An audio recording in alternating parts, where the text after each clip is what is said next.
যারা যারা চাকরি রিলেটেড আপডেট ভিডিওটি দেখার জন্য ক্লিক করেছেন, ভিডিওটিতে একটি লাইক দিয়ে কন্টিনিউ করার অনুরোধ জানাচ্ছি। আসসালামু আলাইকুম বন্ধুরা। অবশেষে প্রধান বিচারপতির সঙ্গে আনসারের মহাপরিচালকের সাথে সাক্ষাৎ হয়েছে। তাদের সাথে আনসারদের বেতন বৈষম্য এবং মামলা বিষয়ে গুরুত্বপূর্ণ আলোচনা হয়।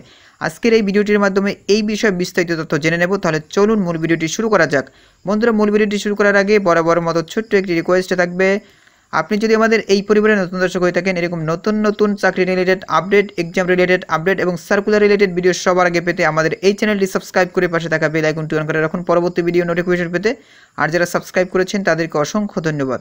বন্ধুরা, দেখতে পাচ্ছেন অনলাইন ভিত্তিক বিশ্বস্ত নিউজ সাইট চ্যানেল24.com এর ভিতরে রয়েছে, তারা একটি গুরুত্বপূর্ণ নিউজ করেছে। এখানে দেখতে পাচ্ছেন প্রধান বিচারপতির সঙ্গে আনসার মহাপরিচালকের সাক্ষাৎ, আলোচনা হলো যেসব বিষয়। এখানে দেখতে পাচ্ছেন এই নিউজটি প্রকাশ করেছে 11 সেপ্টেম্বর 2024 তারিখে। তো বুঝতেই পারছেন একদম আপডেট নিউজ। তো নিচে দিকে দেখতে পাচ্ছেন বন্ধুরা বিস্তারিতভাবে দেওয়া রয়েছে। প্রধান বিচারপতি সৈয়দ রেফাত আহমেদের সঙ্গে সাক্ষাৎ করেছেন আনসার ও গ্রাম প্রতিরক্ষা বাহিনীর মহাপরিচালক মেজর জেনারেল আব্দুল মোতালেব সাজ্জাদ মাহমুদ। বুধবার 11 সেপ্টেম্বর সাক্ষাতের সময় বেতন বৈষম্য ও আনসারদের মামলা নিয়ে প্রধান বিচারপতির সঙ্গে আলোচনা করেন আনসার মহাপরিচালক। তো বন্ধুরা, এখানে তারা দুটি বিষয় নিয়ে আলোচনা করেছেন। ফার্স্ট আলোচনা করেছেন বেতন বৈষম্য নিয়ে, সেকেন্ড আলোচনা করেছেন আনসারদের মামলার বিষয় নিয়ে। এরপর দেখতে পাচ্ছেন আওয়ামী লীগ সরকারের পতন ও অন্তর্বর্তী সরকার দায়িত্ব গ্রহণের পর 25 আগস্ট সচিবালয়ের সামনে অবস্থান নেন আনসার সদস্যরা। তারা চাকরি জাতীয়করণ সহ কয়েকটি দাবিতে সচিবালয় কর্মকর্তাদের অবরুদ্ধ করে রাখেন।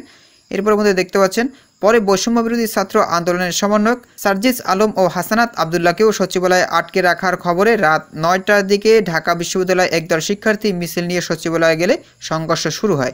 এই সময় বেশ কয়েকজন শিক্ষার্থীকে পিটিয়ে আহত করেন আনসার সদস্যরা। বন্ধুরা, আজকের এই আপডেটের মাধ্যমে একটি বিষয় ক্লিয়ার হয়েছে, সেটা হলো প্রধান বিচারপতির সঙ্গে যেহেতু মামলা এবং বেতন বৈষম্য নিয়ে কথা হয়েছে, সেক্ষেত্রে বোঝা যায় যাদের মামলা হয়েছে এবং যাদের আটক করা হয়েছে তাদের বিষয়ে নতুন কোনো নির্দেশনা খুব শীঘ্রই আসতে পারে। এর সাথে সাথে বেতন বিষয়ে নতুন কোনো সুখবর আসতে পারে। তাই সকলে ধৈর্য ধরে অপেক্ষা করুন, কারণ ধৈর্যের ফল মিষ্টি হয়। তো বন্ধুরা, সাধারণ আনসার বিষয়ে যদি কোনো প্রশ্ন থেকে থাকে তাহলে অবশ্যই কমেন্ট করে জানাবেন। পরবর্তীতে নতুন কোনো আপডেট পেলেই সাথে সাথে আপনাদের মাঝে শেয়ার করার চেষ্টা করব। সবাই ভালো থাকবেন, সুস্থ থাকবেন। এতক্ষণ সাথে থাকার জন্য সকলকে অসংখ্য অসংখ্য ধন্যবাদ।